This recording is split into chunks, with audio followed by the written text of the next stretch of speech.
And we are back at it again. Hello to all my BC Wrestle Pod nerds out there. And it's been a hot minute, but welcome back to the All Elite Ensemble review, your weekly AEW post show here at BC Wrestle Pod. I am back from the wilds of Idlewild from camping, and I am refreshed and somehow my social battery is both filled and drained at the same time. But I'm excited to be back here. And of course, I can't do the show alone. Once again, I am here with mi compadre. 1 year anniversary since he joined us from y'all in Texas not too long ago and looking dapper in that outfit right there. My friend, Mr. Benny DeBear, also known as Bear Dito. I do really like the outfit. It looks very, very sharp, my friend. Thank you very much. Glad you're back from the wild. Let's rock and roll. I had something lined up, but my brain was like, nope. My brain does not compute. Oh, man. But I'm not going to waste too much time. We have a lot to cover. Tonight, we are going to be covering last week's edition of Dynamite and Collision, specifically the Wednesday, July 15th edition of Dynamite and the Saturday, July 18th edition of Collision. And then we are going to wrap things up because it is that time. We are back at it again. It just seemed only like yesterday we got through Forbidden Door, but the next AEW pay-per-view is upon us, and we will be doing our predictions for what we have so far for Redemption, which is happening this Sunday. I cannot wait. But let's just jump straight into the action because we got a lot to talk about. A very interesting week for AEW for sure. Dynamite felt very condensed in the sense that we didn't really have a lot on the card, but it felt that we were moving stuff forward. And then Collision was just like, here's like 10,000 matches. Have at it. I'm like, which don't get me wrong. I love me some good graps. But we could have trimmed some of it down, but we'll get to Collision. It was just like, it was insane. But let's just get into it. So let's start with Dynamite, as we always do here. And we had a pretty fun Dynamite to talk about. So we're going to talk about this that kicked us off, though, because let me see. There we go. I'm really digging these like promos, these vignettes between Moxley and Ospreay, because Ospreay is slowly what I really love about this is that Ospreay is kind of coming back to, well, at least when I was first introduced to him, which is an absolute killing machine and a little shite. And so it's really interesting to see Moxley kind of guide Ospreay. And here in this vignette, he tells him, it's like, I'm really happy that you got the shot, but I want you to know when you get this shot, you need to pull the trigger and you need to do what needs to be done in order to get what you want in business. And I'm like, ooh, Moxley, here we go, man. Ospreay is turning to the dark side, and I loved it. Or is he? Or is you know? Oh man, I agree. These promos have been getting greater and better and better. You know, much to the chagrin of the IWC. Like I actually like this stuff, man. Like I'm digging it. You know? Clearly, in this promo, Mox had said something about like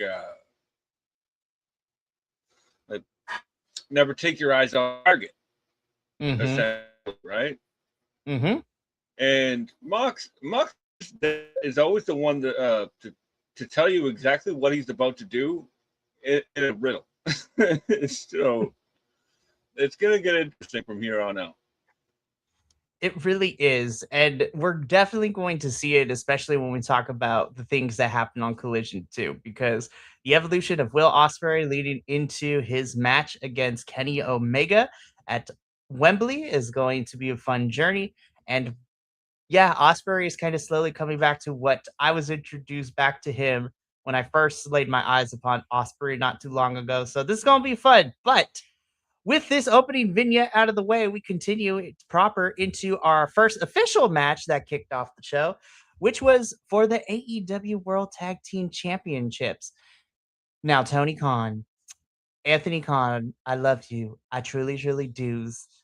Um, I was just like, this was announced like an hour before the show. I'm like, oh, okay, cool. I'm not mad at it, but I was like, okay, we'll see how this goes. But we have our tag champs, Cage and Cope, taking on the Death Riders in the form of Wheeler Yuta and Daniel Garcia.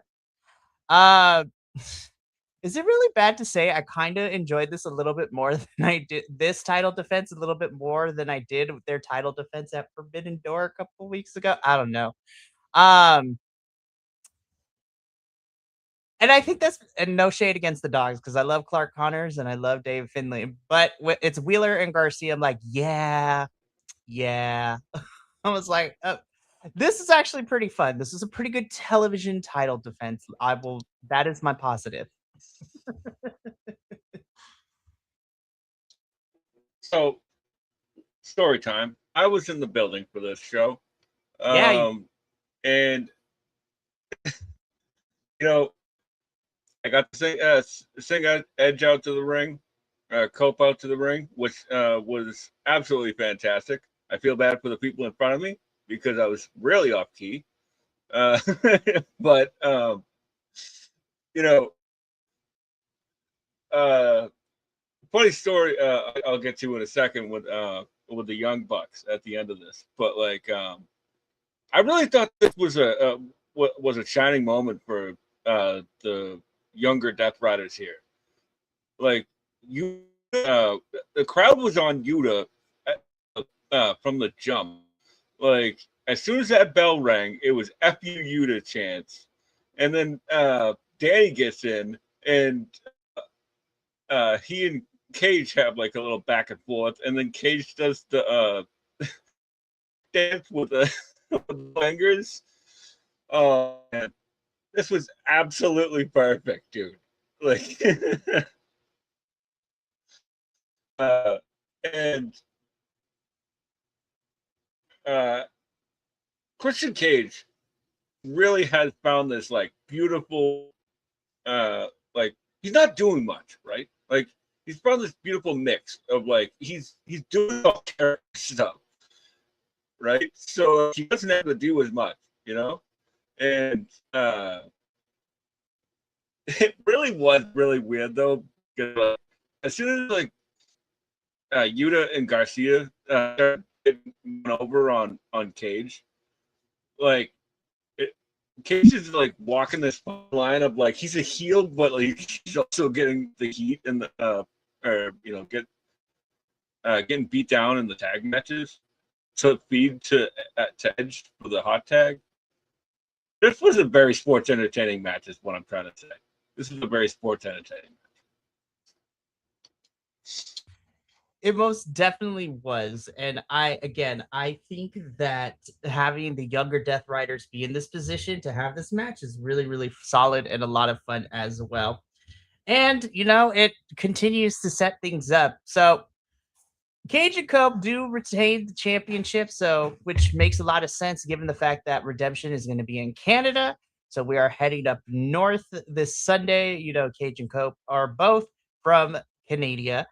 But there was a whole entire brawl that happens afterwards because then we have the dogs, and then we have the Death Riders, and then we got people coming out to save.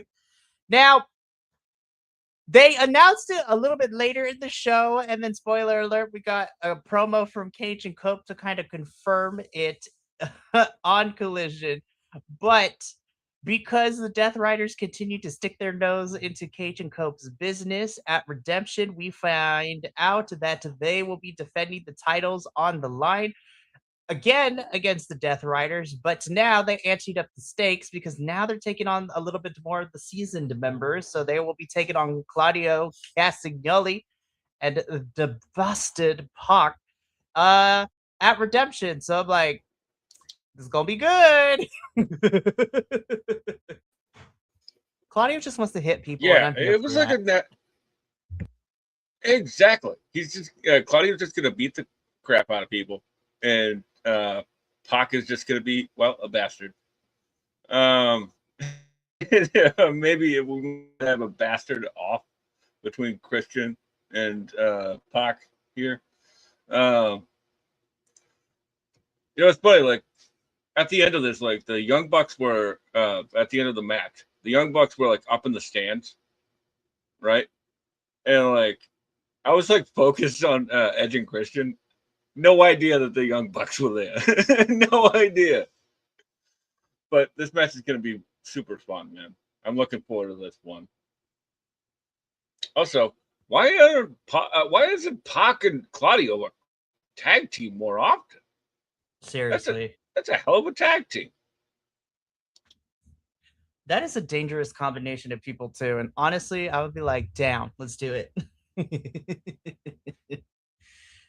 No, but I'm looking forward to this. We will discuss, the ramifications and what we initially think of who's walking out as champions when we do our predictions a little bit later for Redemption. But let us keep going. So after that opening match, we get into a backstage segment where Andrade is my new favorite person right now.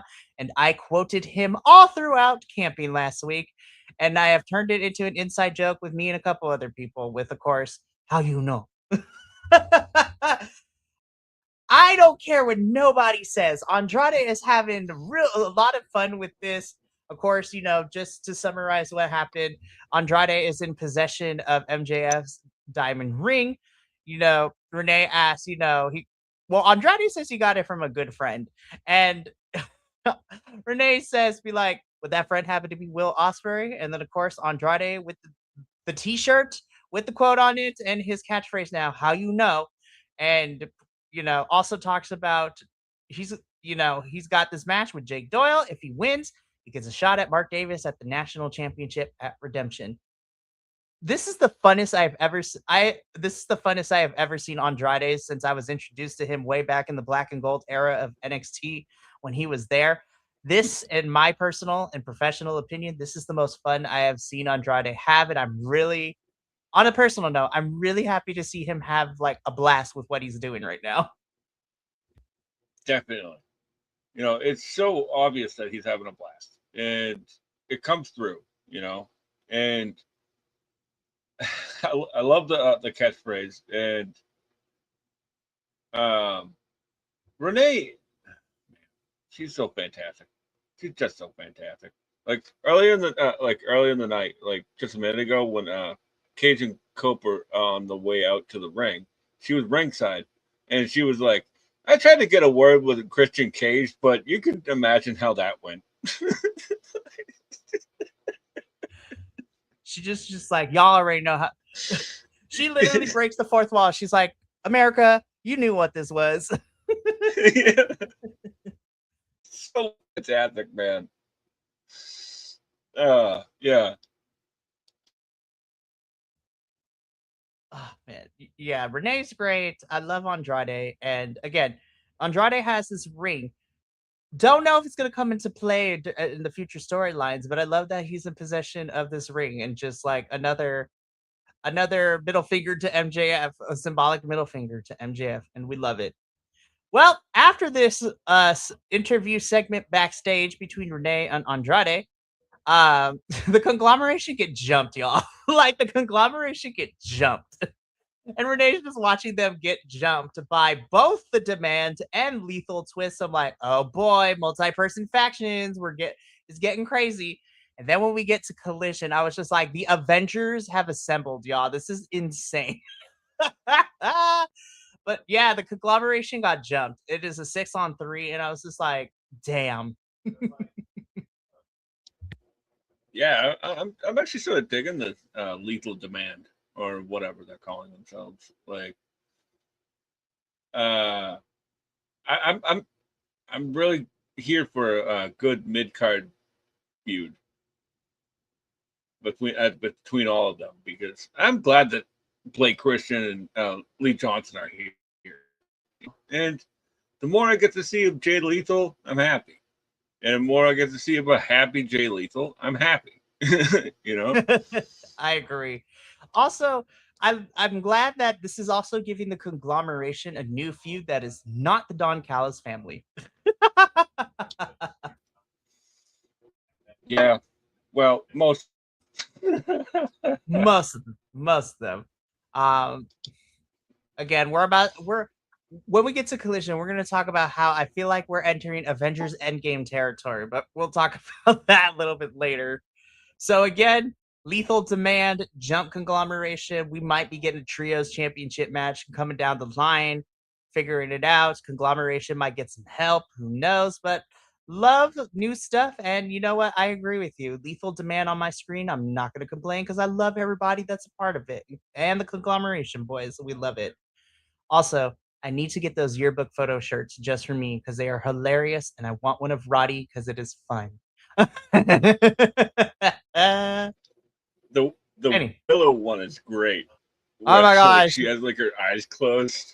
Yes, I love Willow.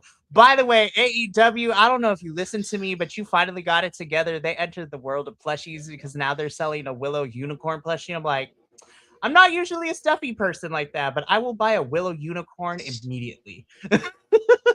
Yeah, definitely. Love to see, most definitely. Anyway, so after we watch people get jumped for their lunch money, we get into this banger of a match. Oh my god, Jake Doyle, you are a monster. I am so happy to see him back. But we get Andrade El Idolo taking on Jake Doyle. And again, like I said earlier, if Andrade wins this match, he would go on to Redemption and get a shot at Mark Davis's AEW National Championship. This was fun. I had a good time. Jake Doyle just works perfectly as somebody who's going to throw you around the ring. And like I said, Andrade is having fun. And you can tell not only in his promos, but in his in-ring action too. He just moves with a certain fervor and he's enjoying what he is doing. This was really fun. I really enjoyed this match. Yeah, this is great. This is like a good TV match, right? And I think that's what we need out of Doyle right now. Is he's been gone for so long because he was like there for a second, and then the injury happened, and then like now he's coming back. And I like the fact they're still teaming him up with Davis. So like we're not done there yet, and uh, this is a fun little team match. I don't like the addition of the women and the entrance a bit much. I was gonna say, I was like, that was a little weird. I like it better with. I'm gonna say this, and I mean this with respect. I like it better with what Andrade has been doing, where he'll randomly go take a selfie with these people in the audience instead of having them be a part of this entrance. I'm like, oh, that's new. I don't know if I'm the biggest fan of that, but all right.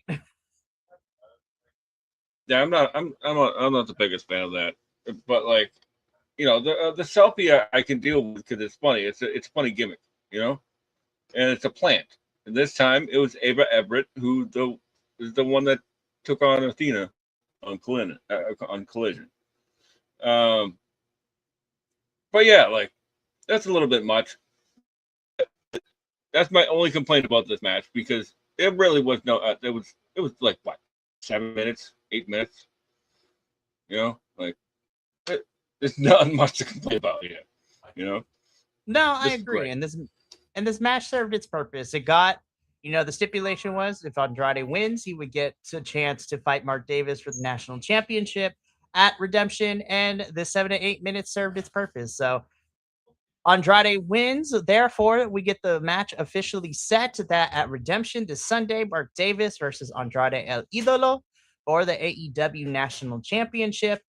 And I gotta say, I'm kind of looking forward to this match. I'm actually really excited. I think Andrade's. I love Andrade. I do, and I think he's an excellent wrestler. But again, Mark Davis, since becoming the Dunkzilla version of himself in AEW, has probably been the best thing for him. And I'm looking forward to this because he's just so great too. Both of them are good, so this should be a solid match. I'm looking forward to it, and we'll talk more about it when we do predictions.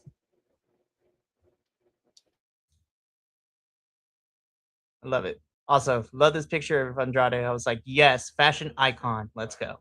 Anywho, we move on though because we still got a lot of Dynamite to talk about. Uh, Young Bucks, I'm just gonna put this out there just as a sidebar, and then we'll get into like this 30 minute segment because this was long, y'all. I couldn't even imagine how it felt for you, Betty, being there live, but watching it at home, I'm like, damn, this is a long segment. I was like, damn. First of all, Bucks, you ain't slick. I see those New Day colors, and if it is true that we are getting Kofi and Xavier coming to AEW soon, I was like, I see you. Um, First of all, foremost, let's just break everything down, and then I'm gonna talk about the things I liked, and then some of my critiques. So, of course, the Bucks are out there. They introduce Kenny. Kenny comes out. There's the Omega sign that has a collage of all the pictures of Kenny and AEW and some personal pictures from behind the scenes, which was a lot of fun. Kenny talks, retires or gets rid of the Triple B, and we get the original AEW World Championship back. So that's a lot of fun. Kenny talks a little bit about how happy he is to become champion. Will Ospreay comes out and they have a back and forth building up Wembley. Kevin Knight comes out and interrupts. We're playing this thing where Kevin Knight is with the Don Callis family. And you know what? I have to give it to Kenny because with Kevin Knight being a heel, I was expecting Kenny to be babyface. He's like, you shouldn't be with the Don Callis family. They're going to stab you in the back. But what I loved is that Kenny pulled from his own experience with Don, and he's like, Kevin, I have my issues with Don, but honestly, I understand why you would be with him. I mean, I did the same thing. And despite my issues, I got really far with it too. I was like, yes, Kenny playing kind of devil's advocate. Love that. Um, and I love it. So Kevin is also out here because he was promised championship match from MJF, and he's here to collect. Now MJF is no longer champion, but he wants this championship match nonetheless, so he can become Kevin Two Belts. And Kenny agrees, and it's officially made. At Redemption is going to be Kevin Knight versus Kenneth Omega. So I really did like that this segment did three things for me. One, we got the celebration where we were reminded that this is only Kenny's second world championship reign as AEW world champion. And it's been 1,200 and some odd days since he held this championship. I'm like, hot damn, I forgot it's been that long because, Kenny's been injured and diverticulitis. And yeah, it's been forever. So I'm like, this is only his second reign. Why do I had to fact check myself, Betty, because I was like, no, that can't be true. And I'm like, hot damn, it's only his second title reign as world champion. That's insane. So I really like that. I really like that even though it's not until the end of August, we are still continuing to build Ospreay versus Omega at Wembley. So that was good. And honestly, I really love this for Kevin Knight. This kid is being put in some really great situations, and he gets to face Kenny Omega, which is, I'm assuming this match is going to main event the pay-per-view. So I'm really looking forward to that. My only issue with this is this went on way too long. This was a long segment, and I know we had to get through a lot of it, but damn, it was a long segment. Yeah. To be honest with you, this was the segment that like sold me on going because I was just like, well, it's a championship celebration for Kenneth Jerome Omega. So I have to go, And I agree with you. It hit all the points, right? Like you get Will Ospreay out there talking about the putting over Omega, and you're talking about Wembley, which is sort of weird because they're already like looking past Night. Like, what are we doing? Like, but and then Night comes out, right? One thing I like about Kevin Knight and Kenny Omega is that like they talk like regular people. They don't talk like wrestlers. They're not over the top. They're not catchphrase heavy. They talk like regular people. And I love the slip up by Kenny by calling MJF Maxim. Like, I swear to God, he caught himself once and just kept rolling with it. I swear. I love it when wrestlers like mess up and then they just roll with it. I was like, yes, I love it. And but to your point though, I you know what? That is a good way to describe Kenny and Knight's conversation, their promos with each other during the segment too. It felt really grounded. And sometimes when it comes to wrestling, for me personally, I just want people to just be real when they talk. Like, we don't need to be this is not a sometimes I want a superhero movie moment. I want you to be over the top and Yeah, dramatic AF. But also, that we got to balance that out and just keep it grounded and real, because then you make me invested. And that kind of leads into my point. I don't want to spend too much time on the negativity, but I have beef with the IWC. But then again, when don't I have beef with let's the go. IWC? Because as soon as this match was announced and we got the official graphic, I saw a lot of people come from, well, I saw a lot of people come for, well, I mean, they come for AEW in general, and they don't want to see AEW succeed. But they're like, this is your championship match for redemption. You could have had multiple other people, but you're going to put Kevin Knight in this position. I'm like, why the flip not? I was just like, let's have this real conversation real quick, y'all. I was like, why don't we like Kevin Knight in this position? Is it because he's not a big of a star yet? He just got here. People are saying that, oh, Tony Khan is playing favorites. So it's just like, but Kevin Knight has been wrestling forever, and made he's made a name for himself on the independents, and he put himself in some crazy and amazing matches with his tenure in New Japan too. So why the hell not? Y'all complain that companies never give young wrestlers a shot at these big major titles, and then when they do, y'all want to complain. But let's talk about this real conversation, but not really, because we'll be here all night. I was like, is it because he's black, y'all? Is that why we're hating? Because I've also seen some really crazy takes. So I was like, is it because he's black? I'm just putting it out Yeah, there. I was like, yeah, let's be so for real. I was like, just be honest with me. You don't like it because he black. I'm just putting it out there. yeah. And it's That's crazy. that's what it boils down to. Honestly, it's just racism. But like, which sucks because when you think about it, right? Like, the TNT champion facing the heavyweight champion, right? Rising tides lift all ships. So like, whoever takes that belt off of Kevin Knight now also gets lifted up a little bit. You know, like, come on, like, what are we doing? Like, wrestling's not that hard. And also, quit being a bigot. Quit being a Mm-hmm. bigot. Like, the where's my grandma? And the door is over there. Like, you can see yourself out. And people are like, what has Kevin Knight done to deserve this? I was like, I will tell you what Kevin Knight has done. In the history of the TNT Championship, Kevin Knight has had the most successful title defenses as TNT champion. So already he's holding a really great achievement. He's had the most successful title defenses as TNT champion by defending the Sting 7 times already since winning it. So I'm just like, y'all are being a bunch of haters. And honestly, I love this match.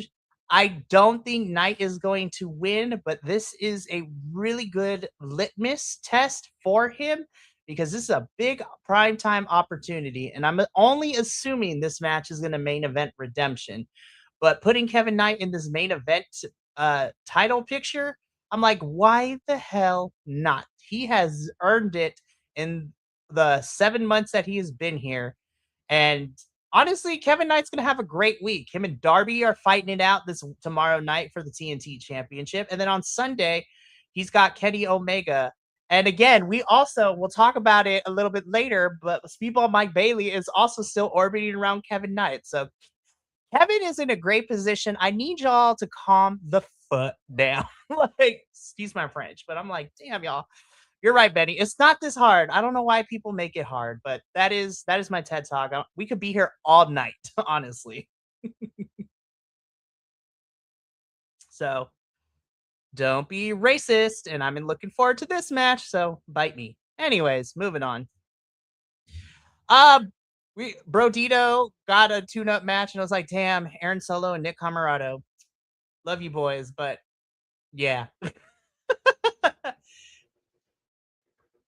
This was the start of like a 3-segment scene with Kyle Fletcher and Bandito, sort of like. And It was hilarious. first off, we got some really good chants out of this one. Mm-hmm. You know what I mean. Mm-hmm. And it was great seeing Brodito, my namesake, I guess. I totally didn't steal it from them, but whatever. It's always great to see them together. You know, there probably is no better organic babyface in wrestling right now than Bandito. Mm-hmm. Like, which leads me to the point of, if he loses at Redemption, can we just stop putting him on pay per view, please? Just stop I putting him on know. pay per view. It's just like, Stop playing with my heart. You know. be like, it's tearing up my heart. I'm just like, Bandito needs a win. He doesn't. Well, he should be winning because again, Bandito's one of those pure like baby faces everyone cheers for, and I'm just like, we want good things for our Bandito boy. Um, so I don't know what's gonna happen. Brodito gets the win, but you're absolutely right. We get a we get a 3-part segment in the span of like 15 minutes on the show that goes across both in the ring and backstage, other things, which is hilarious, which we'll talk about as we go on with all of this. But I 100% agree, Brodito with the win. Then, of course, well, okay, before we talk about this match though, because backstage, Renee is with Kyle Fletcher and Okada and talks about, and Kyle Fletcher is being interviewed. Brodito interrupts that interview by giving, Kyle Fletcher wanted posters of Bandito, which then prompts, Kyle Fletcher's entrance to come out for this match.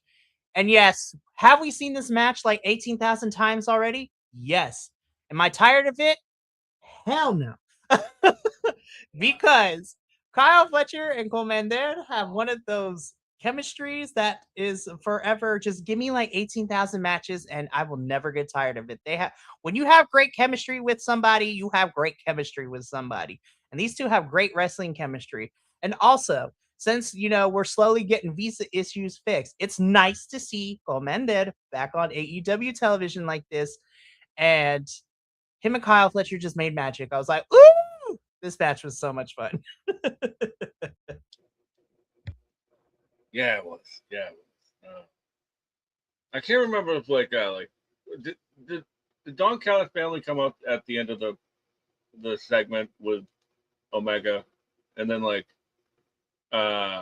Mox came out and saved them, right? Or that later on? I think that happened during the segment. I'm gonna be real. Don Callis family has been all over the place and almost everything. Yeah. I was just like, the correct answer is probably. Yeah, right. The reason I bring it up is because when they came out, I was like, "Hey, that's Cesaro!" And when this graphic came up, I was like, "Hey, Commander!" Because I like Commander a lot. You know, he's he's come a long way from like a one-trick pony, and I mean that respectfully, of course, because the roadblock thing. But funny little story. So I'm up in the third balcony in this place, right? And Commander does this top rope walk, and then does something to the outside, right? I think it was like a diving hurricanrana onto Fletcher, Mm-hmm. and he dove off the top rope and just right into the abyss. Like, I had no idea what he did until I got home and watched it. I had no idea. But either way, this match rules. Like, as you said, we've seen this before. We've seen it over the ROH TV title. We've seen it over the TNT title, and now for the international title. Like, they know what they got, and keep on going, man. Like, I just can't wait for that world title, that world title, so that they can complete the collection. You know. Yeah, it is insane, and I 100% love it. Of course, Kyle Fletcher retains. You know, Commander gets beat up after the match, and then Takeshita comes out. Okada comes in. Brodito for the save. So we got a bunch of the international folks in this ring, and I was like, hell yes, this is what the international championship should be, where we're fighting people around the world too. And speaking of which, well, we'll get to it a little bit later, but because we got this segment and then we got a little bit of announcement of where Kyle Fletcher is heading towards redemption. But it seems that, Kenny's getting interviewed by Renee outside by the trucks, talking about what went down during the segment. And Darby's just like, Kenny, I'm glad you had that title back. Come Wednesday, I'm gonna get my title back because I'm gonna beat the bricks off of Kevin Knight, and then we're good to go. And then Moxley comes in and kind of teases and kind of congratulates Kenny. I'm like, now I'm not saying that it needs to be soon, but Kenny and Moxley, I'm like, yes.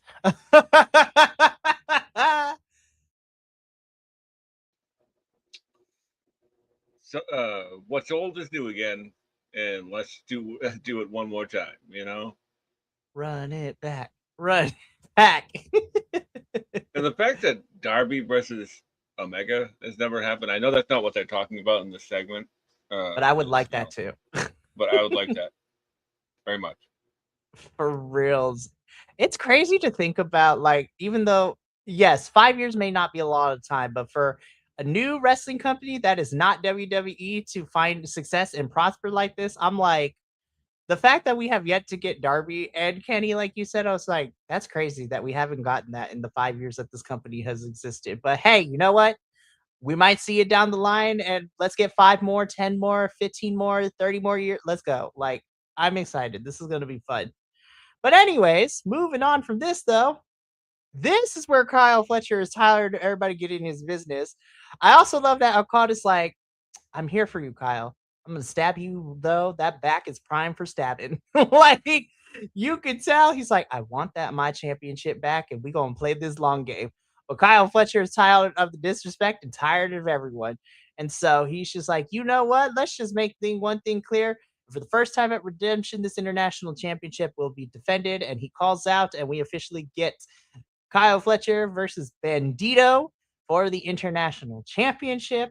My God, this match is going to bang. I'm excited for this. I would love to see Bandito win. I don't know if he will win, but this match going to be good anyways. Yeah, this match is gonna rule all the way up until all the shenanigans will happen. Mm-hmm. Like, that last little bit with like Okada standing in the background was like playing off that story beat of Mm-hmm. uh, from Fletcher's match, where like afterwards, like the whole bunch of people, of course, there's like 85,000 people on the roster anyway, so like got to get them all on TV, and Somehow. somehow, and like Fletcher goes to pick up the belt, and Okada tries to pick up the belt at the same time, and they look at each other, and Fletcher's like, "Let go of my belt." So I'm looking for bringing it back. I'm looking forward to this one. It's gonna rule so hard, but don't stop breaking my heart. I know. It hurts. It really does. We'll see what happens. Anything can happen. I don't put it past AEW. They have surprised and shocked me during their pay-per-views. I still feel that Fletcher may more than likely walk out still the champion, but crazier things have happened. And I don't want to say it's a consolation prize because I don't want to say it that way. I want to see Bandito with an AEW championship, or I should say a singles championship. Um, but this match is going to rule. Also, sidebar, because I don't really get to talk about this that often. I think that Tony Khan is priming Bandito to be a key pivotal part coming up in a couple of weeks. Um, because after Redemption, before we get to Wembley at the end of August, in 2 weeks, we are at Grand Slam Mexico, which I'm excited about. Grand Slam Mexico is almost here, and I'm looking forward to it. But I think Tony is priming Bandito to play an important part at Grand Slam Mexico, and CMLL has kind of already figured that out because really quickly, they announced all the participants in 2 weeks. CMLL on Friday, August 7th, is the men's Grand Prix. So it's a 10-on-10 elimination style match in Mexico. And I'm looking forward to it because it's one of my favorite events of the year.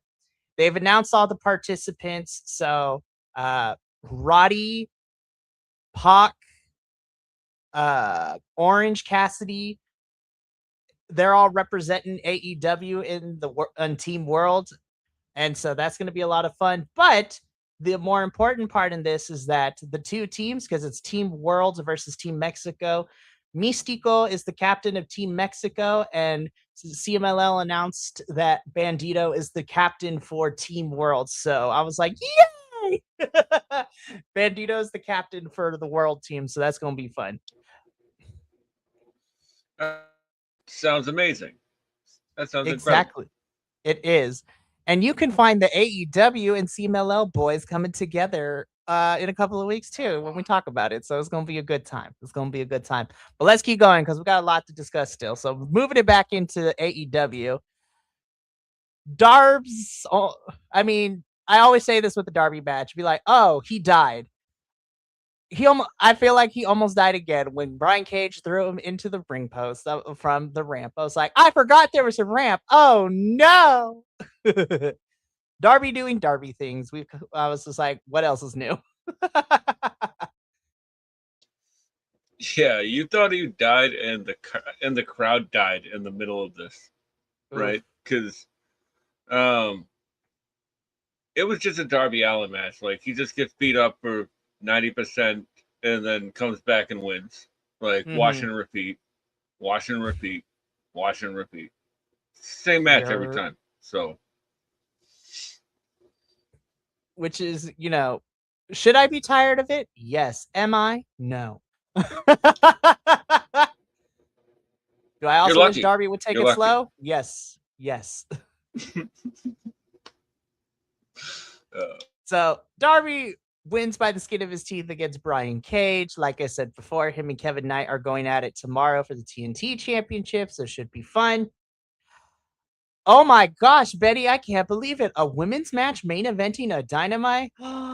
What world am I living in? Good God. Good God. Yeah. It's crazy. Right? And they got like 12 minutes. Holy shit, what is happening? Right? Thank God Hyen was here.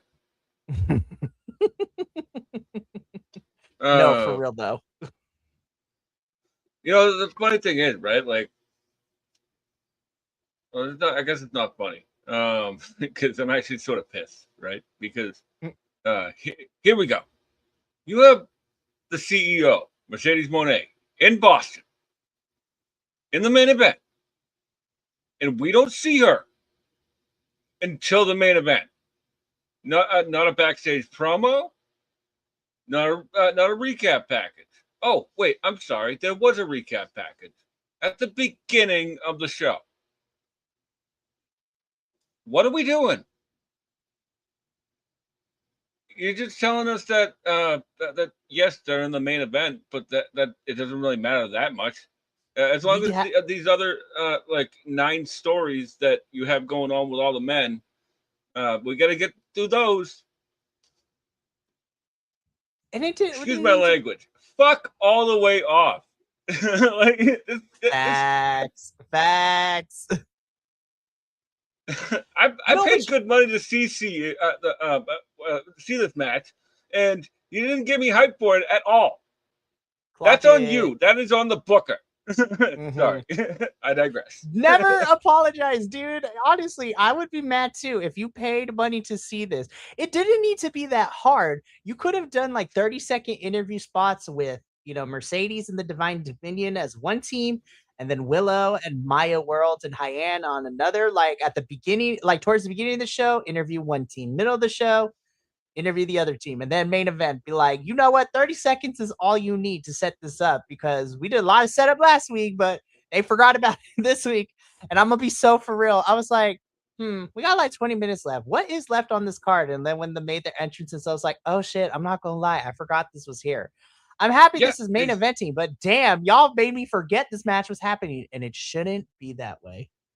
exactly. And by the way, what is the connection between the CEO and the Divine Dominion? I was like, Why we are got they no together? explanation, like nothing, like what's happening. And also, like last week, we got like a segment between Willow and Maya World.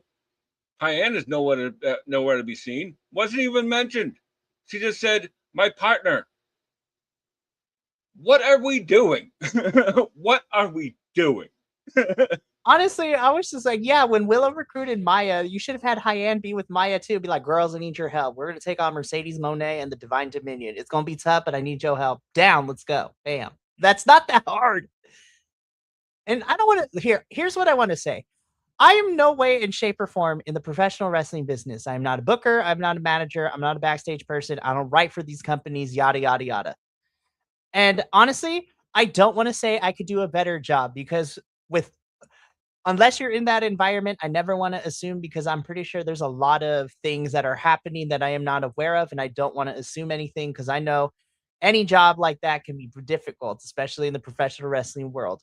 However, and this is more from the producing side of things, like my friend, like Benny said, it's not that hard. It didn't need to be like a 5-minute promo from each team. A minute, 30 seconds, pre-taped, or even live.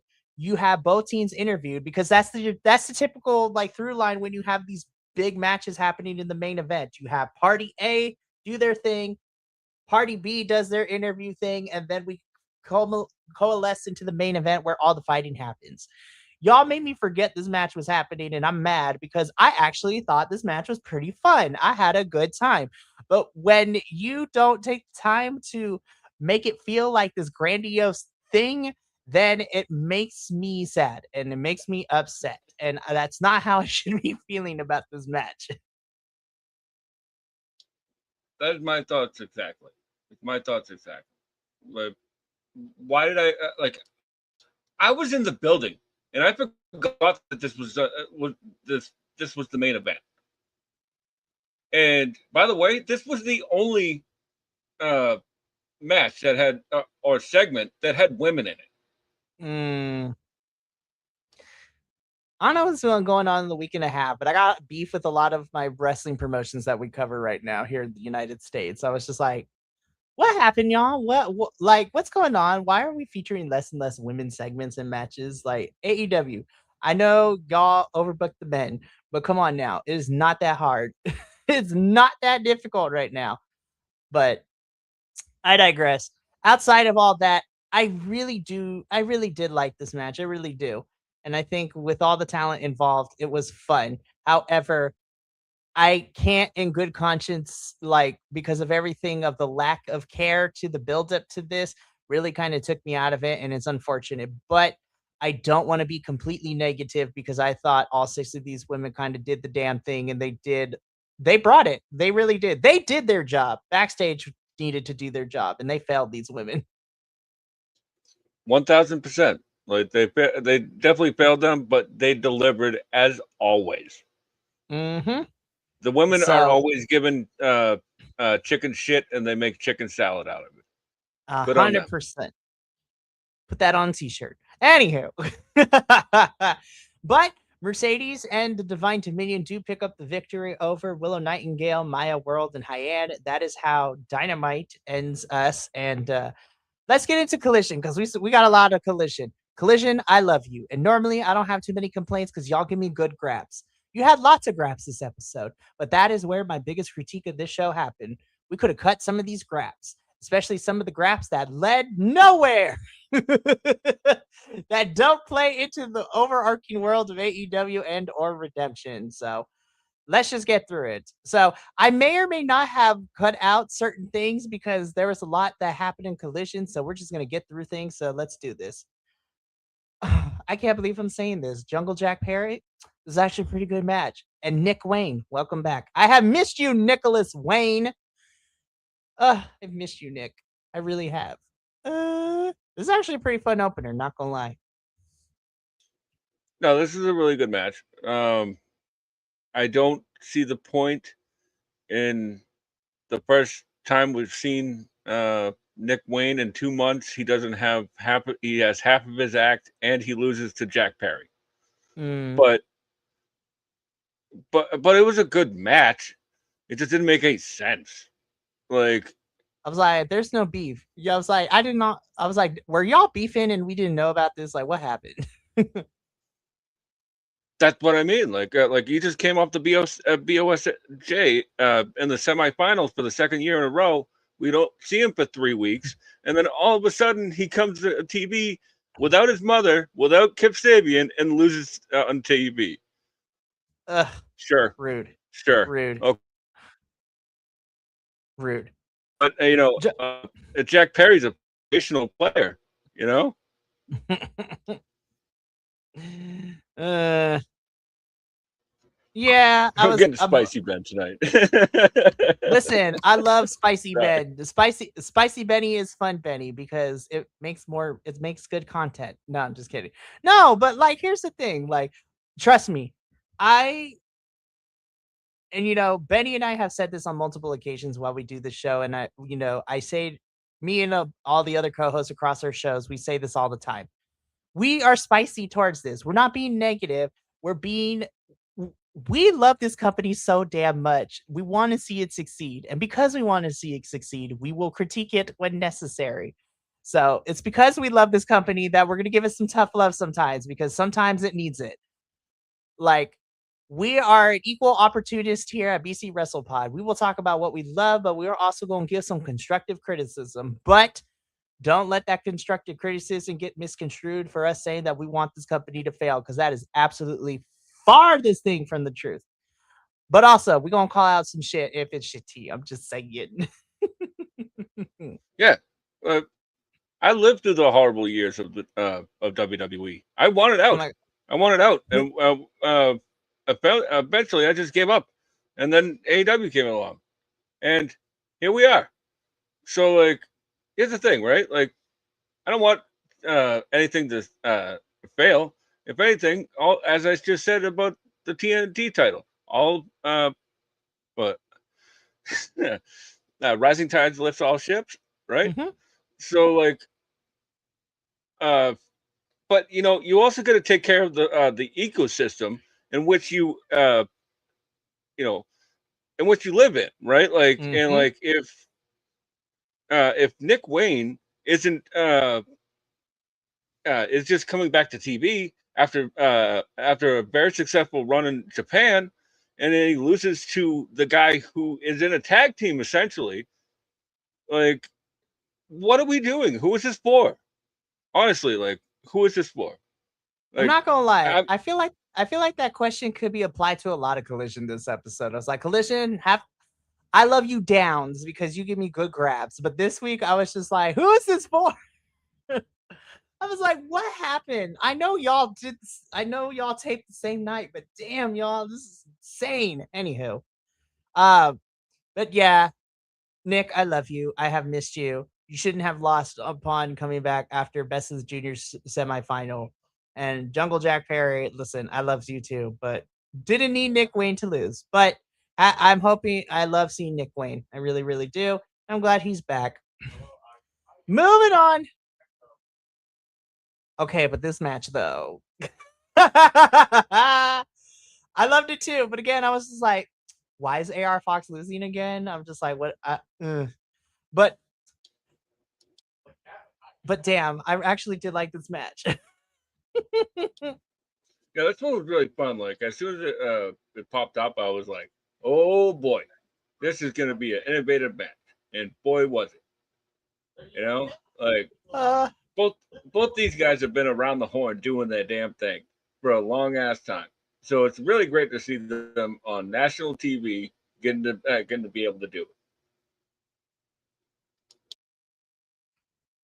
I agree with you here. Also, I really love that AR Fox is actually getting, the dues that he deserves. I know the running joke here is that since the mishap with him not being able to fly over to Wembley to participate in that one match, he was like, he kind of got the short end of the stick afterwards. But Tony Khan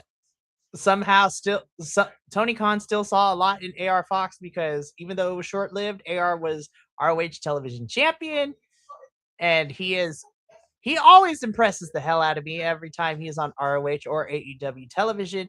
This match was no exception.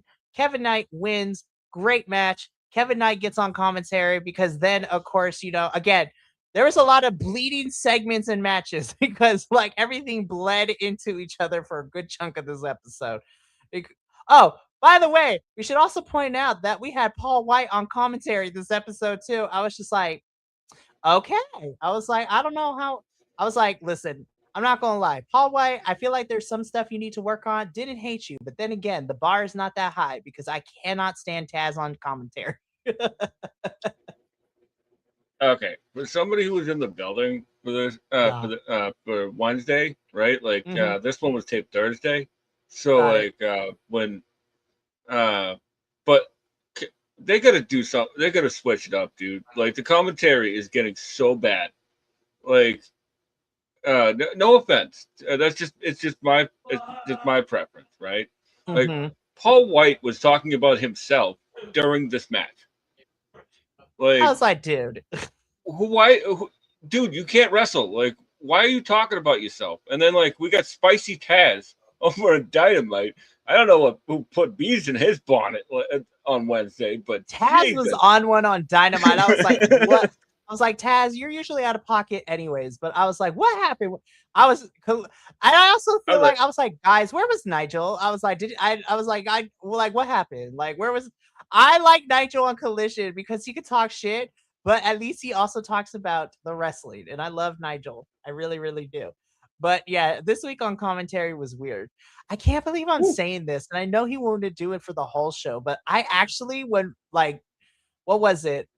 I forgot which I forgot which Ring of Honor pay-per-view it was, but when Moxley was commentary for like 2.5 matches, I was like, yo, that's actually kind of great. I would love to see more wrestlers like be on commentary who can do commentary. Kevin Knight tried. He did. And I didn't hate Kevin Knight during the next match we're going to talk about. But John Moxley on commentary was really great with Ian and Caprice.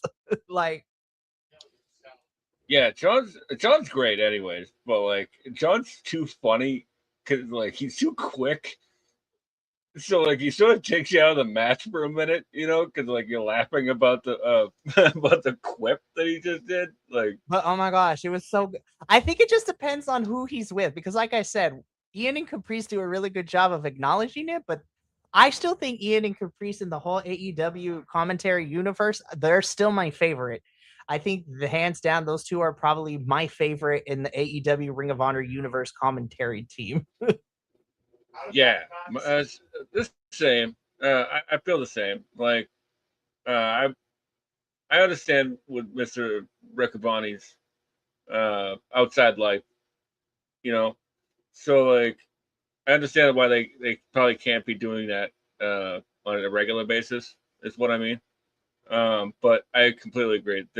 They're a perfect announced team. They're really starting to get to this like great like this might be a little bit an older reference, but it's very uh, Monsoon and Heenan, right? Like Hell yeah. that kind of level, 'cause they're always picking at each other. I love it. It is great. So, like I said, Kevin Knight beats AR Fox. Knight gets on commentary. Don Callis family is in action, which finally it's beautiful to see Echiseto back on my AEW television screen. I was like, visa issues have been fixed. We are working on it. We are almost there. We are just still working on Beast Mortos and El Clone. So hopefully we'll get those guys back relatively soon. But this is a tune-up match. Don Callis family wins. Um, it is insane because then I don't like, okay, let me just show this picture, right? So Don Callis family goes on a rampage, beating up the talent. And then Benny, I swear to the Marvel gods, we had a whole entire Avengers Assemble moment because leading the charge, we had Speedball Mike Bailey.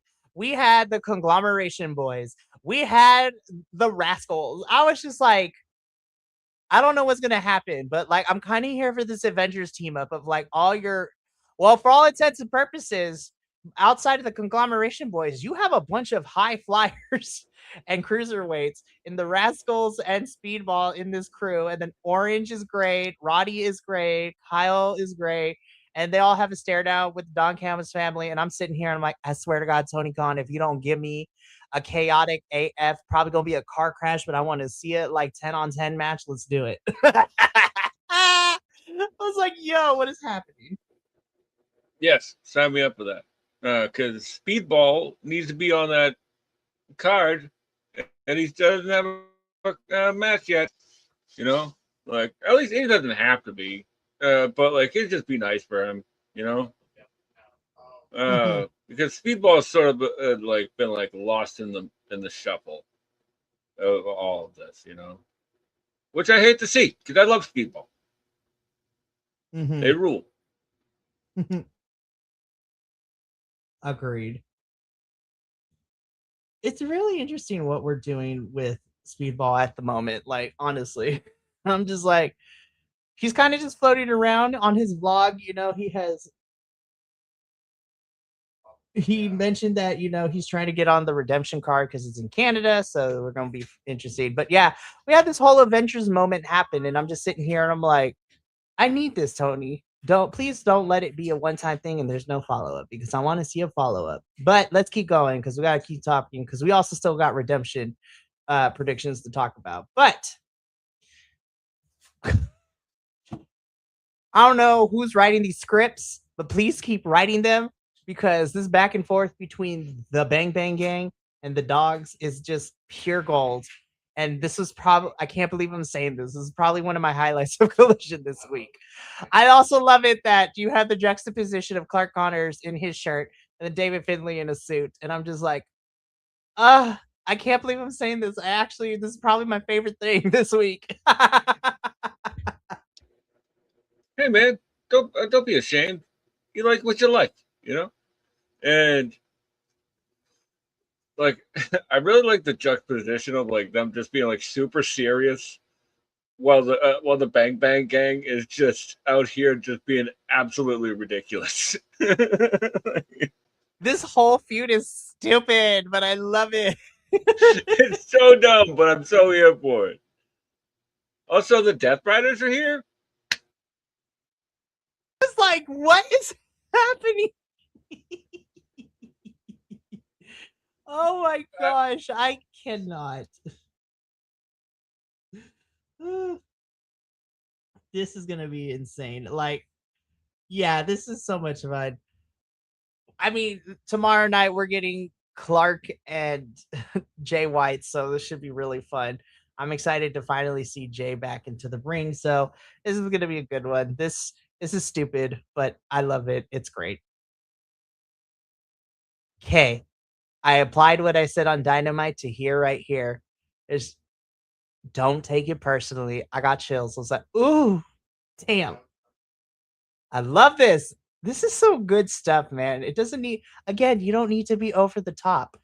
You know, Will Ospreay addressing what I'm assuming is a friend based on the way they built this up. Adam Brooks and Ospreay have known each other for quite some time, but I love it. He doesn't downplay he doesn't downplay Adam Brooks. He gives him his kudos, but that very cold ending line, don't take it personally. I'm like, oh shit, we about to see some things. I'm like, oh, here we go. Yeah, whatever that was in that Kenny Omega segment with a little bit of comedy. I'll just be over here. That little bit, I love that. But whoever that person is completely gone here. His hair's slicked back. He's talking real low. He's talking almost like Moxley, right? Like, and uh, uh, even Moxley gets in on it. Like after Will gets done with what he's saying, they sort of like stagger. the promos, and I'm really digging it, man. Like this is fantastic. It's all good stuff. It truly is. And you know what? When you take this and you put it into what we got from this particular match, Adam Brooks, nice to see you once again on my AEW television. He's been popping up in a couple other places. Him and Mustafa Ali had a really fun match in TNA not too long ago, so that was pretty good. This is a really fun match. I do appreciate, because I was a little afraid that they were going to have Osprey just decimate Brooks, but I do appreciate that they gave it some time. Hot damn, that ending was brutal. Oh my god, Osprey just bam. I was like, oh yes, villain era unlocked. Here for it. Ooh, that was a brutal finish, and I loved it. Yeah, I thought Adam Brooks did a really good job here, like especially coming out cold, because like that crowd had no idea who this person was, and his shine was a little bit wonky, but they got him back by the end, and Osprey. I love that they did a mirror to the Mad Kurt spot in Red Pro a couple years ago, where like everybody thought that Osprey actually went off script, and it's like, come on, dude. Like, but anyways, this is a really good match. I really liked it. Um, Adam Brooks, he's all right. He's good. He did a solid job. He did really well for the job that was needed of him, which was to sell for Osprey, especially that ending. So good job. And like these two are friends outside of this. They're like, yeah, we could do this. It's not that hard. But yeah, brutal ending. Osprey continues to show that vicious streak. Love it. Congratulations to you, Athena, for being the longest champion in any of the history here of professional wrestling here in North America. She is now the longest reigning singles champion, whether it be man or woman. And she has beaten Roman Reigns' record. And I believe she's also beaten San Martino's record, too. That is the positive. Don't know why this match was here, girl. Love you down. But, okay. And I feel so bad because this could be applied to the next one too. We're going to talk about. This was fun. I like this match actually. Like the match is never bad, right? Right. When it's Athena, right? Like just the storytelling in the booking is like, why? Yeah, it made no sense because why is she here, right? Like, this ain't ROH. Did I did was there a time slip somehow? Like, like we crossed the streams and she's here. you Put her cross back. the streams and now it's ROH. Like, I know the color scheme is the same, but like, come on, man. Like, I digress. Like, this was fine. I think Abra Everett did a great job in this match, and she's a fantastic little standout on the. I don't know why I call her little. She's a fantastic standout on the independents up here in the Northeast, and it was good to see her. She was also the one that, as I said earlier, was with Andrade taking the picture earlier. But what are we doing? That's all. Well, I mean, we can take that and we can copy and paste it for the next thing too, because love them down. Match was fun. They are great. Why? Yeesh. Yeah. Like, you know what? Actually, I like this match. Like, again, like two Northeast standouts against them, and you know this was a fine match. I thought there's nothing egregious here. You know, it was like over in like 4 minutes. You know, and then like to be honest with you, they're doing far too much with the Brawling Birds. I think, like, just put them in the ring, give them mic time afterwards. It's not that hard, dude. It's really not that hard. It's not that difficult. Stop trying to reinvent the wheel. Gosh, you guys. Anyways, but yeah, so let's keep going. This match was great. This was a cute little love fest for a heel. I love that description. It's a cute little love fest for a heel. But it's true though, because we're in Boston. This is Tommaso's hometown, so they was on this man. They loved him. I just love Myron, man. Myron is just so great. Like I will always say that anytime he's on my screen. I love Myron. Yeah, Myron was also here on this one. In this one, you know. I love you, Myron. This was very much a tune-up for Ciampa.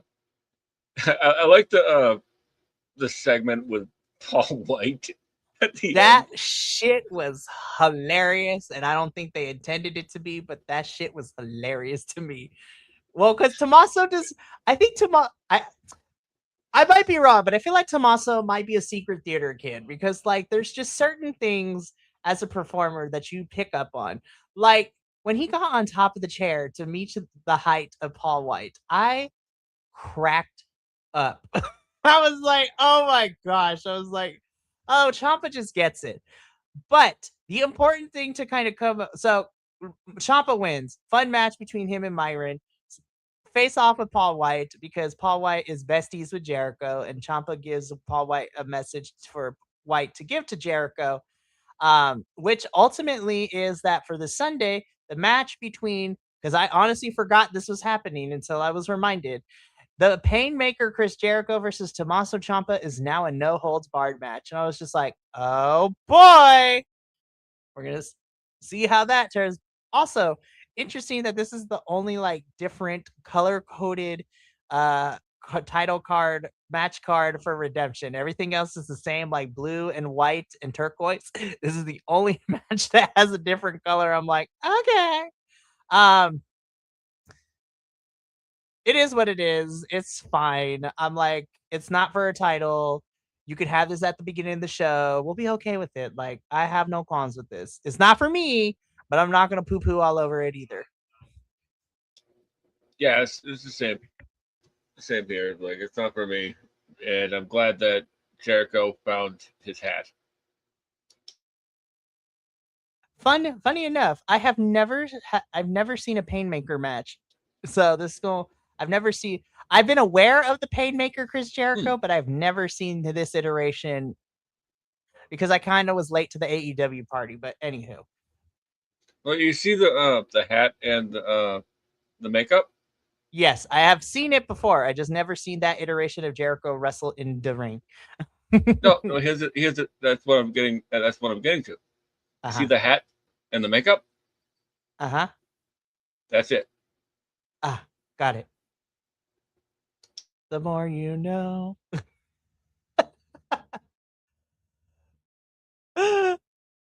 This is like, Benny ruined it for. No, just kidding. Honestly, it's Jericho, so I'm like, you're absolutely right. It's just hat and makeup. You are absolutely just right. hat and makeup. That I believe that is just it. It's not like the Demon Finn Balor where he becomes uberly aggressive. Yeah. Anywho, oh my goodness. So let's keep going. Andrade is having an interview and Mark Davis chokes him out. I'm like, baller. Love this. Moving on. Yeah. I also noticed in this segment that Davis has been working out. Good on you, bud. Looking good. He has. The straightest bear we know in professional wrestling. That we know of. That we know of. Who knows? Mark Davis might get freaky. Hey, we don't judge in this household. Also, I wouldn't be against it. Mark Davis, call me. We actually get a promo from Mercedes Moné, and I was just like, where's this on Dynamite? But I digress. Sorry, I looked at you, Betty, with the eye roll and the head bobs. I can't help it. I was like, me, I feel that. What was this? What was the point of this? Like, I was whoever like, wins, I'm going to fight. I was just like, Yeah, we man, know. we really put We Japan in the know. corner because Willow was supposed to be in Japan, but her flight got canceled, so she couldn't make it to TJPW. Oh, And I was so upset. And then, of course, we're going to talk about it a little bit later, but Tekla and Triangle of Madness were off in Startup, and we're going to talk about them in a little bit. But I felt so bad for Willow that her flight got canceled. I'm like, damn, I wanted to see her in TJPW. Maybe next time. But yeah, yeah. Mercedes was like, girl, love you. This was not it, sis. This was not it. What? I'm sorry for clapping, but like, it's funny. Like when actually Mercedes had mentioned Willow being in Japan, like in this promo, right? And like it had come out that day that Willow was not going to make it to Japan. Right. So at some point during the day, when she had gotten her script, somebody had not relayed the message that Willow is not in Japan. Like, Alert. continuity. And it's not because she missed her flight. It's because her flight got canceled. That was Yeah. Right. It's crazy.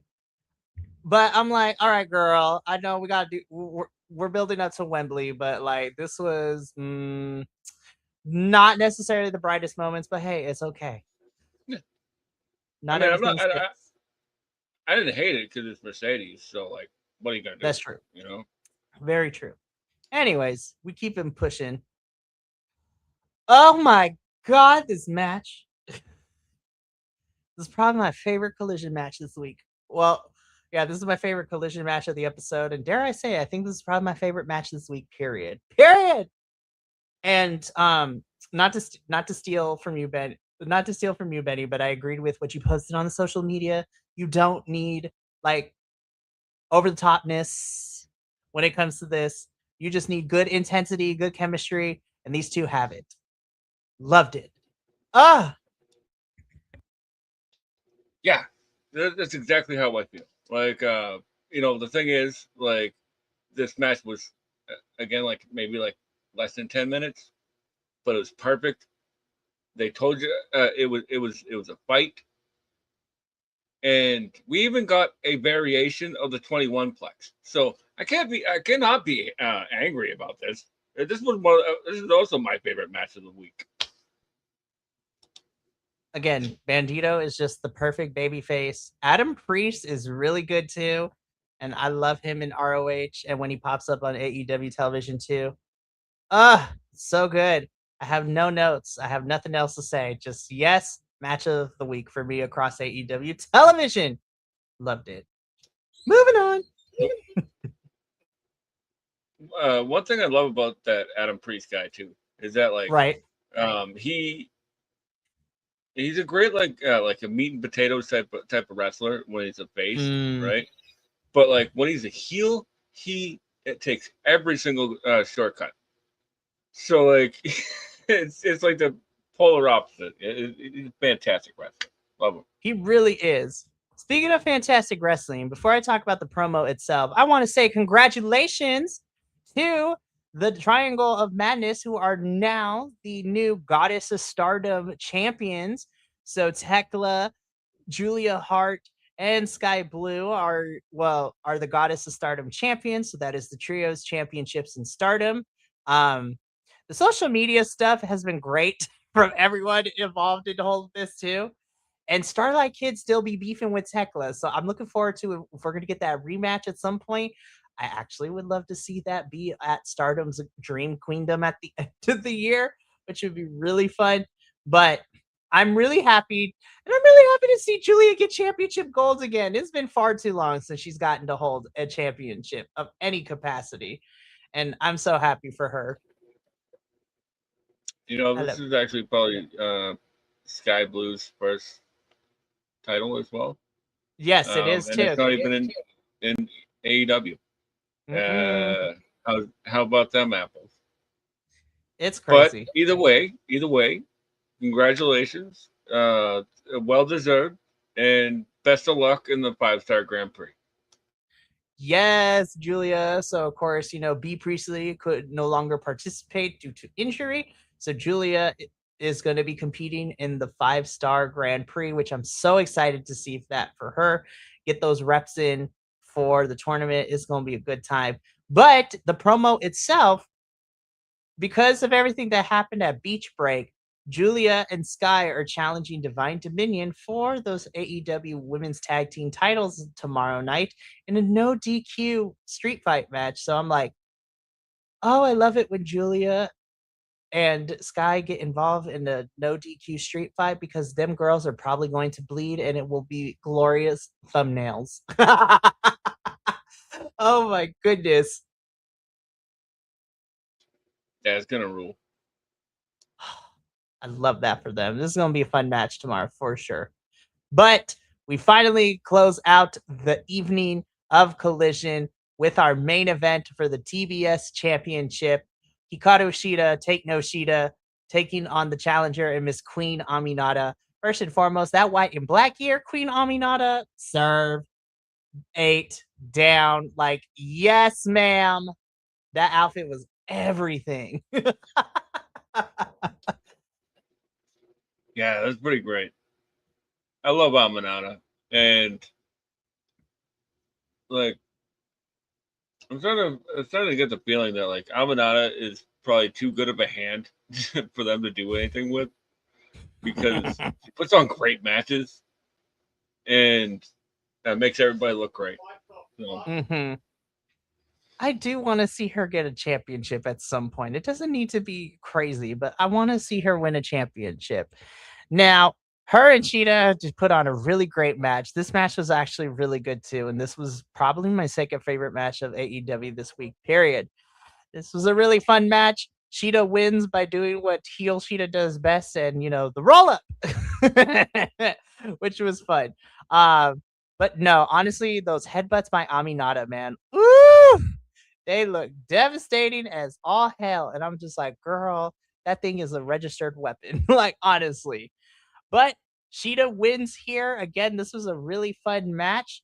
Now, this is another conversation where I have to tell the IWC that they need to calm down because Sheeta beats up Aminata after the match. Maya World comes out with the save, and then Tony Khan announces the next day that Maya World will be facing Sheeta for the TBS Championship.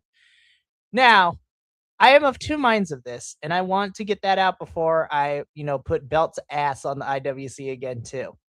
Do I feel that Maya World's getting a lot of opportunities really quickly? Yes. Am I mad about it? I had to reflect because on the one hand, I was like, damn, she's getting a lot of opportunities.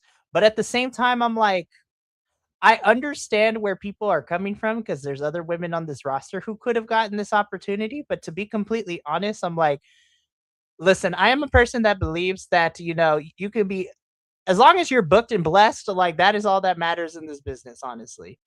Now, do I wish that we got another person instead of Maya Fershida to face at Redemption? Probably, but honestly, why not? I feel like even though she was gassed and there were some things that she can work on, I do think that Maya really showed up and showed out at Forbidden Door against Mercedes. So I don't think she's going to win. And we kind of run into the same thing with the Bandito problem. But honestly, give her these reps because if she is going to be the person to take that title from Athena, why not? I'm not mad at this, and I need the IWC to calm down too. Also, what I applied to Kevin Knight is what I apply here. Y'all are hating. Is it because she black? Just putting it out there, but that's just me. I'm not mad at this though. I think the conclusion is I'm not mad at this match. I'm actually looking forward to it. Should be fun. Well, you just tied my hands, but listen, if you disagree with me, that's okay. Just like we are here to have a conversation, and I respect your opinion nonetheless. Yeah, because this has nothing to do with race. I just think that I don't think she's ready for this moment. Because much like Carly Cameron, where like she was doing like 10 punches in the corner and people were like, put the belt on her. And we love Harley too, so I love Harley too, but like she wasn't ready. those tag title matches were awful. Like Divine Dominion aren't doing nothing, but at least the matches are better with the tag titles. You know, poor Willow had to carry that whole entire division, Mm, and two of them actually. But I mm. digress. You know, I like Maya. I think she's coming along really well. I just don't know if she's ready for the moment right No, now. and I agree with you too. Like I said, I'm not mad at this match, but I also fear that Tony is pushing her too far, and I don't want her to receive a lot of backlash for. She's only been wrestling for 3 years, and I think she has a crazy amount of potential. But I do agree with you that I just don't want Tony to continue to push her and then put her at a detriment for like these bigger moments, if that makes sense. You know what I mean? Like I said, I'm not mad at this match, but I am worried that if she continues to be booked on these pay-per-views, and I don't think putting in the work is the correct term I want to use, but she needs to refine her skill set and she needs to develop it a little bit more too. Because I think there's a lot of potential. But this is also this is the first pay-per-view ever. So I'm like, I just don't want her to get oversaturated and then the fandom turns on her because that would be devastating. And me and you, throughout the history of professional wrestling, have seen that happen way too many times than we like to count too. So, Big time. And unfortunately, like if there is the case that like if she's not ready for the moment, and you put her in that spot, whose fault is that? It's not going to be. It's not going to be the bookers. That's going to be that is going to follow that person for the rest of their career. You know, and that happens to a lot of people throughout throughout history. And mhm. I think she's fantastic. And I think yeah, she just needs more seasoning, like on television or ROH or whatever that god awful ROH thing is. You know, like the wrestlers uh, talking to themselves as people reach for their phones. That is the ROH tapings in Jacksonville. Oh, I and don't know if I want to. I know. I don't know if I want to say this because this is going to sound really bad. But there's a wrestling content creator that I follow who gives like doesn't get the spoilers, but because of where he lives, he gets to go to the Ring of Honor tapings at the TV studio out there that they be doing, right? And sit there for like 5 whole hours for all those tapings. Apparently, he and I don't think he did this as a malicious thing. I just found it funny, but I was just like, apparently you could DoorDash food and you can get it delivered during the tapings too. I'm just like, that's insane to me. I was just like, that is crazy. I think that's funny. what? Yeah. So apparently in this People recent taping, ordered DoorDash as MXM. Are in the ring. Oh my god, that's amazing! That is absolutely amazing. but this is Makes what it I'm so much saying. better. They're like there's like a match going on, and there's like three people going like, "So you want to get some sushi or you wanna... I only bring this up because he put it on Twitter. He's just like, these are long tapings and I do get hungry. I ordered food from this place and I'm mad because they didn't provide me any utensils. But honestly, and By the way, I I also don't blame them. It's a long day. Like, Tony Khan, you should provide food. Like I know there's dietary restrictions and all that stuff and everything, but I was just like, get some catering for the people that are there, like, or at least like give them a sandwich or something, because that's a long day. Or I don't know.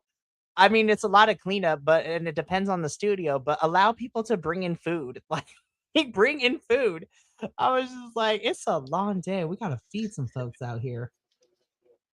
it's like like somebody shooting somebody off, and like all you hear is just like Tupperware. Have a whole Sorry, I'm entire thing losing it. that's That's Tupperware. way It too is funny. great. It is fantastic. But yeah, so that is our AEW like weekly coverage. It's and we're like we're almost done. We got one more thing we got to do. So let's just jump into it. So let me get this ready. Here we go.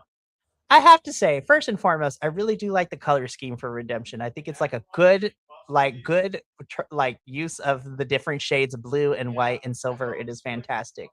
But y'all know what time it is. It is time for our AEW predictions, as we are now with another pay-per-view coming up this weekend on Sunday, which is crazy to say because it felt like yesterday we were just doing this for Forbidden Door. But it is AEW redemption time. So we are going to be making our predictions. This is the third pay per view in our 2026 prediction season. So we are at episode 3 for AEW Redemption. At the time of this recording on Tuesday, July 21st, we have 8 matches scheduled for Redemption. So we are going to go through our card. We're going to make our predictions and talk about everything, and then we'll go from there. So far, we don't have a 0 hour, but that is probably going to change as the week goes on. But for right now, let's talk about everything. So let's start off. These matches are in no particular order. I just put them in the order from no non-title matches to title matches, going in order from like mid-card to main title scene.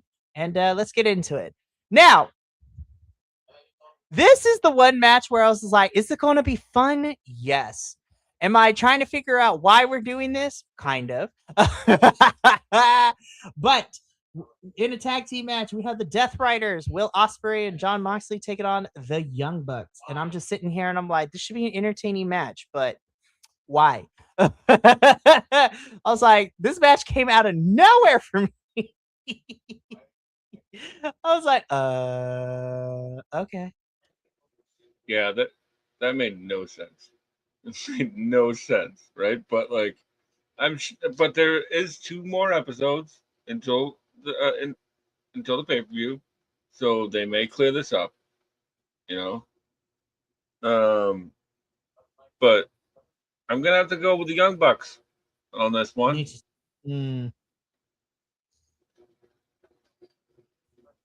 I'm going to go with the Bucks too, because it seems that they're building them as the next challengers to Cage and Cope's titles. So I feel like they need to win here. Now, no, this is not for points, but just because I'm a gremlin for chaos. Who do you think takes the pin here? I think Moxley takes the pin. Crazy enough.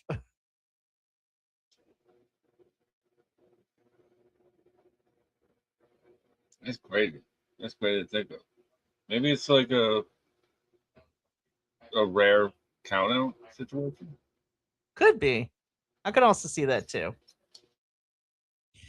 But I agree with you. I have the Bucks here, especially because if they're building them to be the next challengers for Cage and Cope, a pay-per-view win here would definitely put them in a good pole position to be the next challengers. But moving on to our next match, we have our no holds barred match between the Painmaker Chris Jericho and Psycho Killer Tommaso Ciampa. As much as it pains me to say this, because Tommaso Ciampa won at Beach Break, I'm going to give it to the Painmaker Chris Jericho. We're probably going to get one more between the two of them as the tiebreaker. So I'm going to give it to Painmaker for this one. And it hurts my soul to say that, but I'm going to go with Painmaker. I feel bad for the janitors at the arena, because this is going to be a bathroom break match. So literally, they'd be taking the piss. Quite literally, like, I'm gonna have to go with Painmaker because, like, for whatever reason, they got to give him his win back, and I just realized this, like, as I was like running down the card on the Google Doc, that I was like, the Painmaker's the good guy in this. That's what I'm saying. I'm like, I can't believe it, and it hurts my soul. But I want points here, so I'm gonna go with Painmaker. But I'm rooting for Ciampa here, and that's crazy because he's the heel. Makes no sense. 2026 wrestling, man, it's crazy out here. Alrighty, so moving on though. Now we're getting into all the championship matches. So the rest of these are championship matches, and we're going to start off with our AEW Tag Team Championships. So Cage and Cope defending the titles against the Death Riders, but in the form of Claudio Castagnoli and Pac. Now, chaos would be hilarious, but because we're in Canada, I think all the Canadians are probably going to retain their championships. So I am going to go with Cage and Cope here because I do think that they are set up to lose these titles at Wembley. I would love to see Pac and Claudio win the titles, but I'm going to go with Cage and Cope here to retain the championships. What about you, Benny? Who you got? Yeah, I'm gonna have to go with Cope and Cage because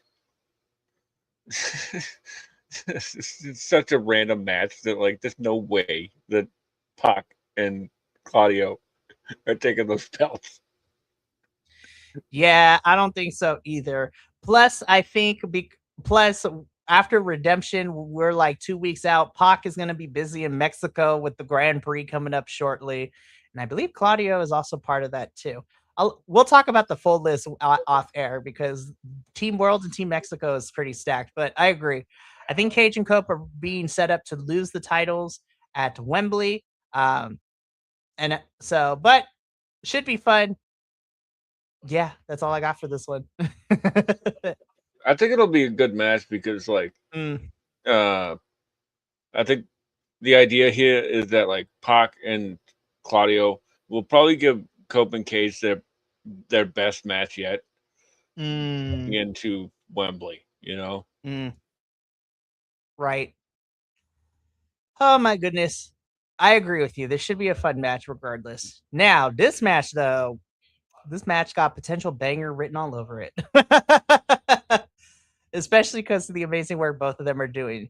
For the AEW National Championship, Mark Davis will be defending the title against Andrade El Idolo. So, of course, Andrade won the right to this match by defeating Jake Doyle this past week on Dynamite to face Mark Davis. This one's tough because I can make arguments for both.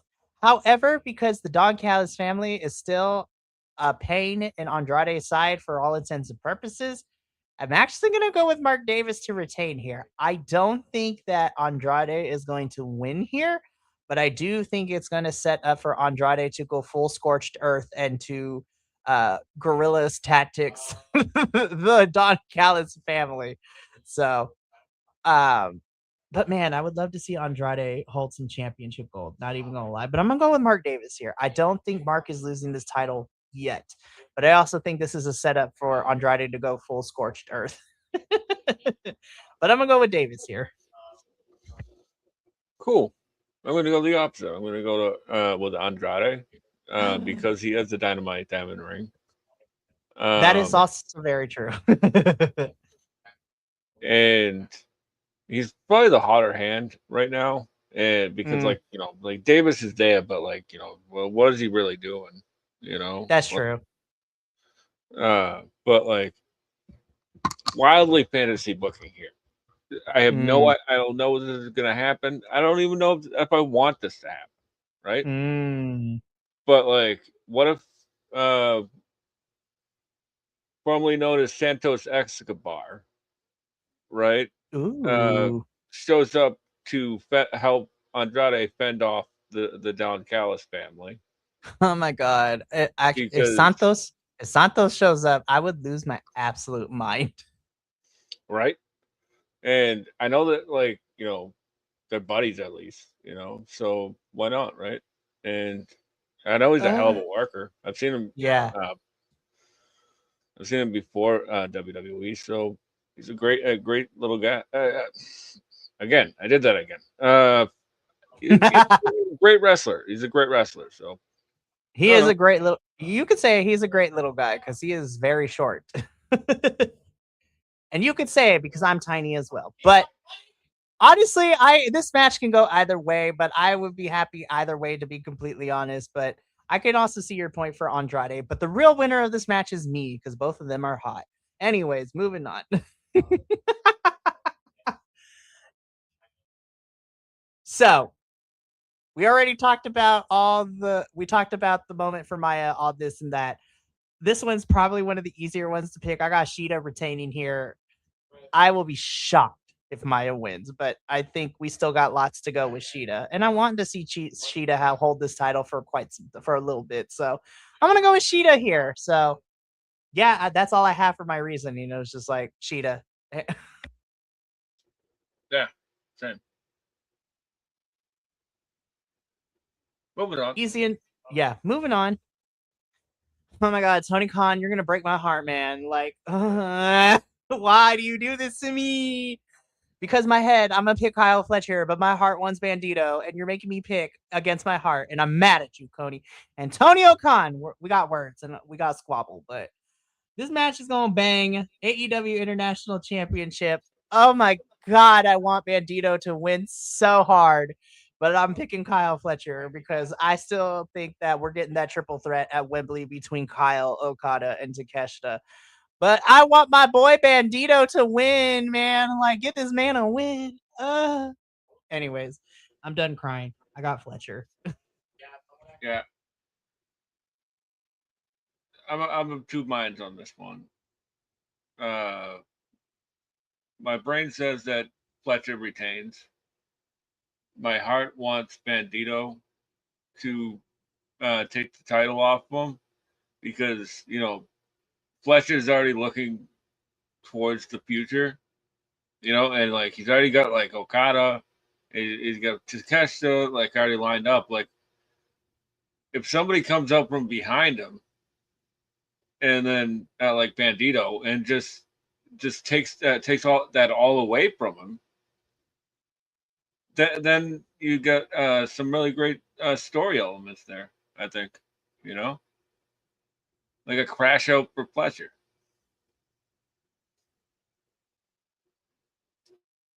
I can see that.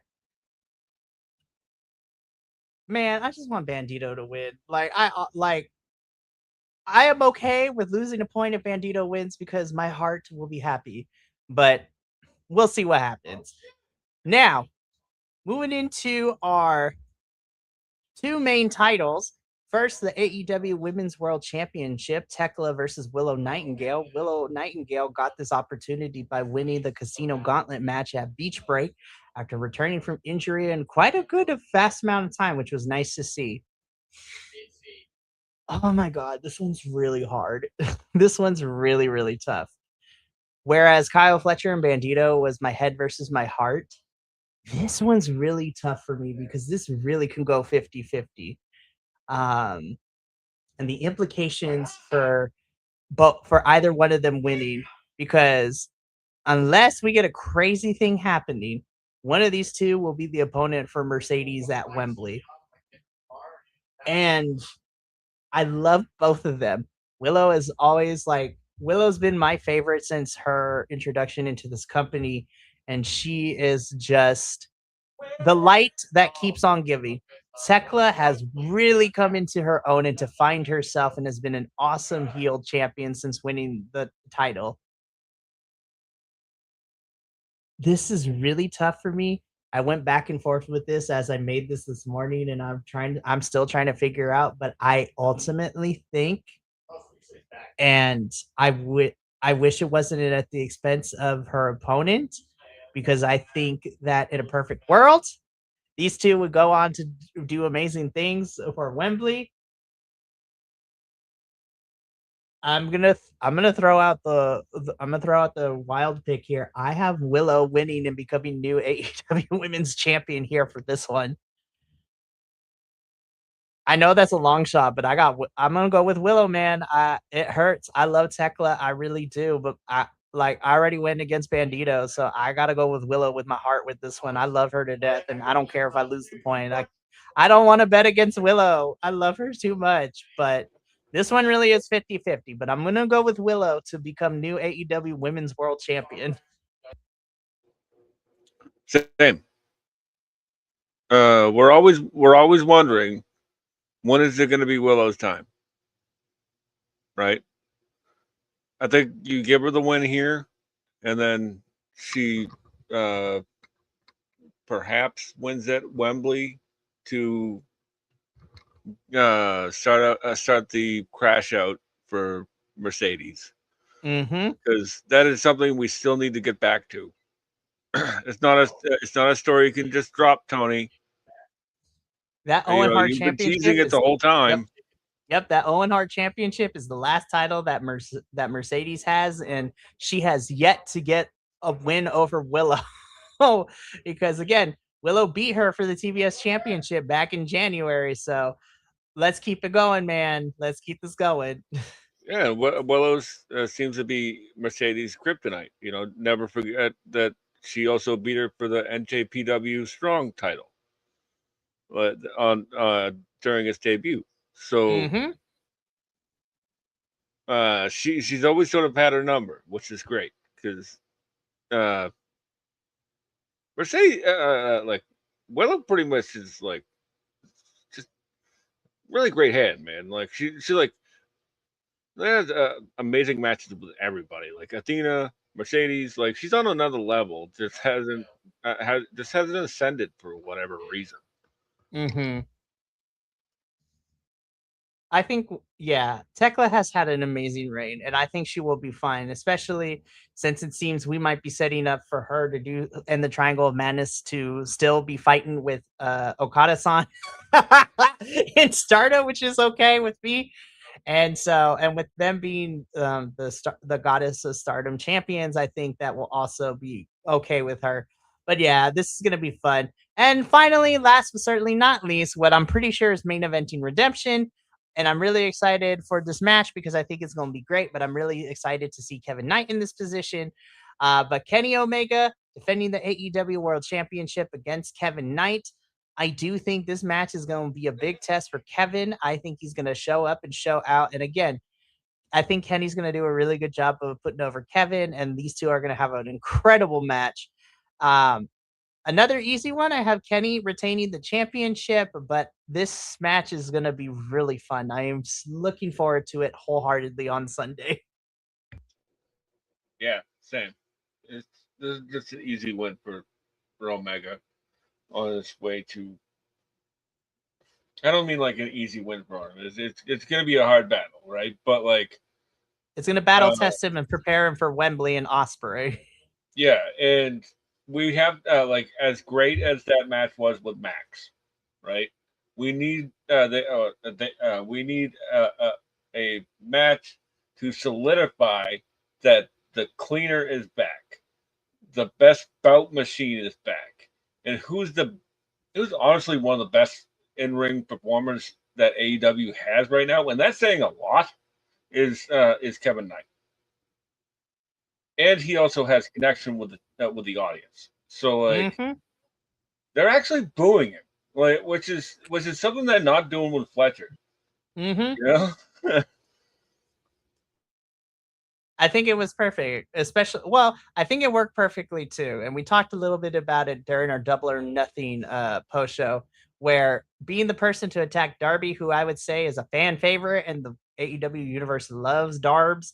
Like perfect way to get heat to become the heel. But yeah, so and that's it for our redemptions prediction. Now, as of right now, we still have a Dynamite and a Collision leading into Redemption this Sunday.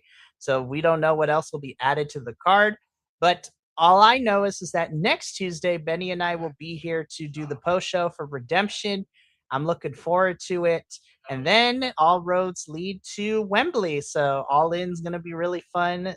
Of course, over this past week, we got a bunch of announcements. Of course, we got All Out coming in Chicago from September. Don't know yet if Wrestle Dream is coming back in October and where, but they did announce that Full Gear is going to be happening Saturday, November 14th in Phoenix, Arizona. So that's going to be fun. And so, yeah, so I'm excited to see we're slowly filling up the rest of the 2026 pay-per-view calendar year for AEW. We're just waiting to see when and where Wrestle Dream and World's End is going to end up. So that's going to be fun. But that's going to be it for us here at the All Elite Ensemble. Like I said, we will be back next Tuesday and we'll be doing a post show for Redemption. So I appreciate Betty for being here. This is a long show and we're going to talk more afterwards because I get to hang out with him because he's a great person. But we got back to our regular scheduled programming now that I'm back from, camping and vacation. So tomorrow night is NXT and CMLL. And then on Friday is TNA, and yeah, some good stuff is happening, and we are excited. It's gonna be a good time.